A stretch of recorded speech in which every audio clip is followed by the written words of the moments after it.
ਅਗਲੀ ਖਬਰ ਵੱਲ ਚਲੀਏ। 1 ਸਾਲ ਹੋ ਗਿਆ ਜਦੋਂ ਯੁਵਾਲਡੇ ਟੈਕਸਸ ਦੇ ਸਕੂਲ ਦੇ ਵਿੱਚ ਮਾਸ ਸ਼ੂਟਿੰਗ ਹੋਈ ਸੀ, ਰੌਬ ਐਲੀਮੈਂਟਰੀ ਸਕੂਲ ਦੇ ਵਿੱਚ। ਜੀ। ਤੇ ਬਹੁਤ ਸਾਰੀਆਂ ਰਿਪੋਰਟਸ ਵੀ ਆਈਆਂ। 19 ਬੱਚੇ ਤੇ 2 ਅਡਲਟ ਜਿਨ੍ਹਾਂ ਦੀ ਮੌਤ ਹੋ ਗਈ ਸੀ। ਬਹੁਤ ਹੀ ਵੱਡਾ ਇਹ ਦੁਖਾਂਤ ਵਾਪਰਿਆ ਸੀ। ਇੰਨਾ ਕੁਛ ਹੋਣ ਦੇ ਬਾਵਜੂਦ ਜੋ ਯੁਵਾਲਡੇ ਦੇ ਲੋਕ ਆ, ਉਹ ਟਰਸਟ ਨਹੀਂ ਕਰ ਰਹੇ ਪੁਲਿਸ ਦੇ ਉੱਤੇ। ਬਿਲਕੁਲ। ਉਹ ਕਹਿੰਦੇ ਆ ਵੀ ਇੰਨੀ ਵੱਡੀ ਗਿਣਤੀ ਦੇ ਵਿੱਚ ਪੁਲਿਸ ਉੱਥੇ ਹਾਜ਼ਰ ਸੀ, ਉਹਨਾਂ ਨੇ ਕੀਤਾ ਕੁਛ ਨਹੀਂ, ਸਿਰਫ ਆਪਣੀਆਂ ਗੰਨਾਂ ਲੈ ਕੇ ਘੁੰਮਦੇ ਰਹੇ। ਜੁਲਾਈ 2022 ਦੇ ਵਿੱਚ ਇੱਕ interim report I C Texas house of representatives ਵੱਲੋਂ। ਉਹਨਾਂ ਨੇ ਕਿਹਾ ਵੀ 376 ਪੁਲਿਸ ਆਫੀਸਰਸ ਉੱਥੇ ਉਸ ਟਾਈਮ ਹਾਜ਼ਰ ਸੀ ਜਿਸ ਟਾਈਮ ਸ਼ੂਟਿੰਗ ਚੱਲ ਰਹੀ ਸੀ। ਤੇ ਮਈ 24 ਨੂੰ 1 ਸਾਲ ਹੋ ਗਿਆ ਅੱਜ।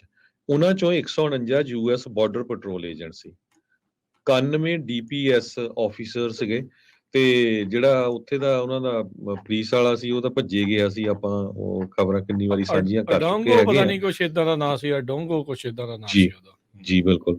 ਸੋ ਇਹ ਸਾਰੇ ਕਾਸੇ ਦੇ ਵਿੱਚ ਹੁਣ 1 ਸਾਲ ਵਾਪਰ ਗਿਆ ਵੀ ਲੋਕਾਂ ਦਾ ਟਰਸਟ ਪੁਲਿਸ 'ਚ ਨਹੀਂ ਬਣ ਸਕਿਆ। ਡੇਵਿਡ ਥਾਮਸ ਇੱਕ ਪ੍ਰੋਫੈਸਰ ਹੈਗੇ ਫੋਰੈਂਸਿਕ ਸਟੱਡੀਜ਼ ਦੇ, ਫਲੋਰੀਡਾ ਗਲਫ ਕੋਸਟ ਯੂਨੀਵਰਸਿਟੀ ਦੇ।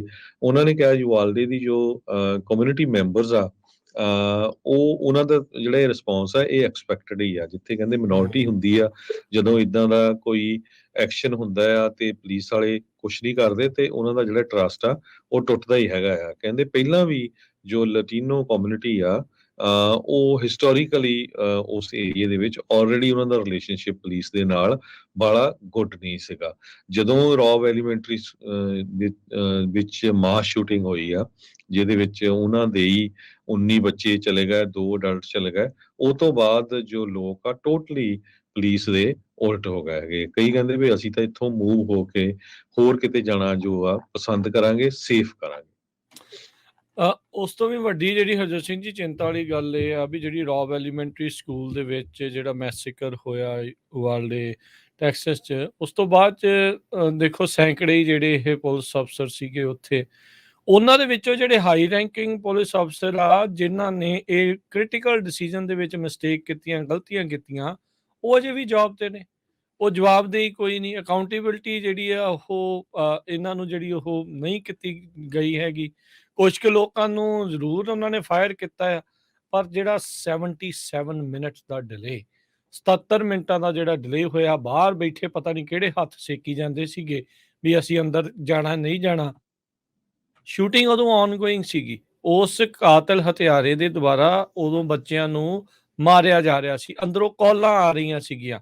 ਕਈ ਜਿਹੜੇ ਮਾਪੇ ਆ ਉਹਨਾਂ ਨੇ ਇਹਨਾਂ ਦੇ ਬੈਰੀਕੇਡ ਤੋੜ ਕੇ ਅੰਦਰ ਭੱਜੇ ਵੀ। ਇੱਕ ਬੀਬੀ ਨੂੰ ਇਹਨਾਂ ਨੇ ਬਾਅਦ ਚ ਪ੍ਰੋਸੀਕਿਊਟ ਵੀ ਕਰਨ ਦੀ ਕੋਸ਼ਿਸ਼ ਕੀਤੀ, ਜਿਹਨੇ ਆਪਣੀ ਕੁੜੀ ਨੂੰ, ਆਪਣੇ ਨਿਆਣੇ ਨੂੰ ਜਿਹੜਾ ਆ ਅੰਦਰ ਜਾ ਕੇ ਜਿਹੜਾ ਉਹ ਬਚਾਇਆ ਸੀ ਜਦ ਇਹ ਜਾਣ ਨਹੀਂ ਸੀ ਦੇ ਰਹੇ। ਸੋ ਹੁਣ ਤੁਸੀਂ ਹਿਸਾਬ ਲਾ ਲਓ ਵੀ ਜਿਹੜੇ ਇਹ ਕੁਰਸੀ ਤੇ ਬੈਠੇ ਆ, ਜਿਹੜੇ ਇਸ ਪਾਵਰ ਦੇ ਵਿੱਚ ਆ, ਉਹ ਕਿਸ ਤਰੀਕੇ ਦਾ ਰਵੱਈਆ ਜਿਹੜਾ ਆ ਉਹ ਅਪਣਾਉਂਦੇ ਆ, ਲੋਕਾਂ ਦੀ ਸੇਫਟੀ ਨੂੰ ਕਿਸ ਤਰੀਕੇ ਦੇ ਨਾਲ ਇਹਨਾਂ ਨੇ ਜਿਹੜਾ ਲਿਆ। ਸਾਰਿਆਂ ਨੂੰ ਨਹੀਂ ਅਸੀਂ ਕਹਿ ਸਕਦੇ, ਓਬਵੀਅਸਲੀ ਸਾਰੇ ਇਦਾਂ ਦੇ ਮਾੜੇ ਨਹੀਂ ਹੁੰਦੇ। ਜਿਹੜੇ ਕੁਛ ਕੁ ਇਹ ਜਿਹੜਾ ਪਰ ਇਹ ਬਹੁਤ ਵੱਡਾ ਧੱਬਾ ਜਿਹੜਾ ਆ ਲਾ ਐਨਫੋਰਸਮੈਂਟ ਦੇ ਮੱਥੇ ਦੇ ਉੱਤੇ ਜਿਹੜਾ ਇਹ ਲੱਗਾ ਰਹਿਣਾ ਆ, ਜੋ ਯੁਵਾਲਡੇ ਦੇ ਵਿੱਚ ਵਾਪਰਿਆ, ਜਿੱਥੇ 1 ਘੰਟੇ ਤੋਂ ਵੱਧ ਪੁਲਿਸ ਅਫਸਰ ਉਹਨਾਂ ਨੂੰ ਇਹੀ ਨਹੀਂ ਸੀ ਪਤਾ ਲੱਗ ਰਿਹਾ ਕਿੰਨੇ ਜਾਣਾ, ਕਿੱਦਾਂ ਜਾਣਾ, ਕਿਵੇਂ ਜਾਣਾ, ਕੀ ਹੋਣਾ। ਤੇ ਉਹਦੇ ਕਰਕੇ ਕਈ ਜਿਹੜੀਆਂ ਆ ਜਾਨਾਂ ਜਿਹੜੀਆਂ ਬਚਾਈਆਂ ਜਾ ਸਕਦੀਆਂ ਸੀਗੀਆਂ ਉਹ ਵੀ ਗਵਾ ਲਈਆਂ। ਦੇਖੋ ਸਕੂਲਾਂ 'ਚ ਮਾਸ ਸ਼ੂਟਿੰਗ ਹੋਣੀ ਇਹ ਤਾਂ ਪਹਿਲੋਂ ਹੀ ਮਾੜੀ ਆ, ਇਹ ਤਾਂ ਚਾਹੀਦੀ ਹੋਈ ਨਹੀਂ, ਇੱਦਾਂ ਦੀ ਚੀਜ਼ ਨਾ ਵਾਪਰੇ। ਇਸ ਦੇ ਲਈ ਕੁਛ ਕਦਮ ਜਿਹੜੇ ਆ, ਸਖਤ ਕਦਮ ਜਿਹੜੇ ਉਹ ਚੱਕਣੇ ਚਾਹੀਦੇ ਆ, ਪਰ ਉਸ ਦੇ ਉੱਤੇ ਵੀ ਕੋਈ ਸਹਿਮਤੀ ਲੋਕਾਂ ਦੀ ਦੋਨੋਂ ਤਰਫੋਂ ਜਿਹੜੀ ਉਹ ਬਣ ਨਹੀਂ ਰਹੀ ਹੈਗੀ ਵੀ ਕੀ ਜਿਹੜੇ ਉਸ ਦੇ ਲਈ ਹੋਣ। ਪਰ ਜੇ ਰੱਬ ਨਾ ਕਰੇ ਇਦਾਂ ਦੀ ਚੀਜ਼ ਵਾਪਰਦੀ ਆ ਤੇ ਜਿਨ੍ਹਾਂ ਨੂੰ ਲਾ ਐਨਫੋਰਸਮੈਂਟ ਦੀਆਂ ਜਿਨ੍ਹਾਂ ਨੇ ਵਰਦੀਆਂ ਪਾਈਆਂ ਉਹਨਾਂ ਤੋਂ ਇਹ ਤਵੱਕੋ ਰੱਖੀ ਜਾਂਦੀ ਆ ਵੀ ਭਾਈ ਜਾ ਕੇ ਇਹਨਾਂ ਨੂੰ ਜਿਹੜਾ ਉਹ ਬਚਾਉਣ। ਪਰ ਯੁਵਾਲਡੇ ਦੇ ਵਿੱਚ ਜੋ ਵਾਪਰਿਆ, ਉੱਥੋਂ ਦੇ ਲੋਕ ਅਜੇ ਵੀ ਪੂਰੀ ਤਰ੍ਹਾਂ ਨਾਖੁਸ਼ ਨੇ। ਜੋ ਕੁਛ ਵੀ ਉੱਥੇ ਵਾਪਰਿਆ, ਨਿਆਣੇ ਤਾਂ ਮੁੜਦੇ ਨਹੀਂ, ਪਰ ਲੋਕਾਂ ਦਾ ਭਰੋਸਾ ਉਹਨਾਂ ਦੇ ਵਿੱਚ, ਉਸ ਸੰਸਥਾ ਦੇ ਵਿੱਚ ਉੱਥੇ ਦੀ ਲਗਾਤਾਰ ਘਟਦਾ ਜਾ ਰਿਹਾ ਹੈ। ਸੋ ਬਿਲਕੁਲ 77 ਮਿੰਟਾਂ ਬਾਅਦ ਜਾ ਕੇ ਜੋ ਐਕਟਿਵ ਸ਼ੂਟਰ ਆ ਉਸ ਨੂੰ ਪੁਲਿਸ ਵਾਲਿਆਂ ਨੇ ਮਾਰਿਆ। ਸਰੋਤਿਆਂ ਦੀ ਜਾਣਕਾਰੀ ਲਈ ਦੱਸਦੀ ਜਾਈਏ, ਕਹਿੰਦੇ ਵੀ ਪੁਲਿਸ ਦਾ ਪ੍ਰੋਟੋਕਾਲ ਕੀ ਆ ਭਈ ਜੇ ਕੋਈ ਐਕਟਿਵ ਸ਼ੂਟਰ ਆ ਉਹਨੂੰ ਇਮੀਡੀਏਟਲੀ ਅਪਰੋਚ ਕਰਨਾ ਪੈਣਾ ਆ, ਚਾਹੇ ਉਸ ਸੀਨ ਦੇ ਉੱਤੇ ਇੱਕ ਹੀ ਪੁਲਿਸ ਆਫੀਸਰ ਹੋਵੇ। ਇਹ international association of chiefs of police ਜੋ ਆ ਉਹਨਾਂ ਨੇ ਸਟੇਟਮੈਂਟ ਜਾਰੀ ਕੀਤੀ ਹੈਗੀ ਆ। ਈਵਨ FBI ਦੇ ਜੋ ਸਪੈਸ਼ਲ ਏਜੰਟ ਆ ਕੈਥਰੀਨ ਸ਼ਵੇਟ, ਉਹਨਾਂ ਨੇ ਇਹ ਕਿਹਾ ਵੀ 77 ਮਿੰਟ ਇੱਕ ਐਕਟਿਵ ਸ਼ੂਟਰ ਨੂੰ ਮਾਰਨ ਦੇ ਲਈ ਲੱਗ ਜਾਣਾ, ਇਹ ਬਹੁਤ ਅਨਯੂਜੂਅਲ ਅਮਾਉਂਟ ਆਫ ਟਾਈਮ ਹੈਗਾ ਆ। ਸੋ ਇਹ ਨਹੀਂ ਵਾਪਰਨਾ ਚਾਹੀਦਾ ਸੀ। ਯੁਵਾਲਡੇ ਦੇ ਵਿੱਚ ਪਹਿਲਾਂ ਵੀ ਕੁਛ ਸਾਲ ਪਹਿਲਾਂ ਉਹਨਾਂ ਦੇ ਵਿੱਚ ਜੋ ਲੋਕਲ ਕਮਿਊਨਿਟੀ ਆ, ਕਸ਼ਮਕਸ਼ ਚੱਲੀ ਸੀ ਜਦੋਂ ਇੱਕ ਮਲਟੀਲਿੰਗੁਅਲ ਟੀਚਰ ਨੂੰ ਉਹਨਾਂ ਨੇ ਉਹਦਾ ਜਿਹੜਾ ਕੰਟਰੈਕਟ ਨਹੀਂ ਰਿਨਿਊ ਕੀਤਾ ਸੀਗਾ।